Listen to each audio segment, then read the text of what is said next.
যখন মুসলমানদের মধ্যে এত হাদিসের কিতাব ছিল না তখন তাদের মধ্যে ঐক্য ছিল।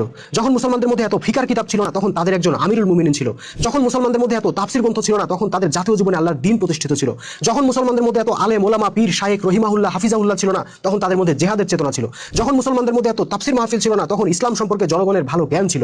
আজ মুসলমানদের মধ্যে হাদিসের কিতাবের অভাব নাই, ফিকার কিতাবের অভাব নাই, তাফসির গ্রন্থের অভাব নাই, আলেম ওলামার অভাব নাই, পীর দরবেশের অভাব নাই, ওয়াজ মাহফিলের অভাব নাই, কিন্তু মুসলমানদের মধ্যে না আছে ঐক্য, না আছে তাদের একজন আমিরুল মুমিনিন, না আছে তাদের জীবনে ইসলামী খেলাফত, না আছে পৃথিবীতে তাদের কোনো প্রভাব প্রতিপত্তি। কাজেই যারা মাদ্রাসায় 2 পাতা আরবি কিতাব পড়া তার অহংকারে বাঁচেন না, তাদেরকে বলবো ভাই এত কিতাবের অহংকার করেন না। আপনারা যত কিতাবের পণ্ডিত হয়েছেন তত দুনিয়াতে মাইর খাইছেন, যত কিতাবের পর কিতাব লিখছেন তত আপনাদের ঐক্য নষ্ট হয়েছে, যত কিতাবের পাহাড় বানাইছেন তত আপনারা গোলাম হয়েছেন। কাজে এগুলা নিয়ে অহংকারের কিছু নাই, বরং ঠান্ডা মাথায় বৈশা ভাবেন সাহাবীরা এত পণ্ডিত না হয়েও কিভাবে পৃথিবী জয় করছিলেন, আর আপনাদের এত পাণ্ডিত্য থাকার পরও কেন পৃথিবীতে কোনো বেল পাইতেছেন না।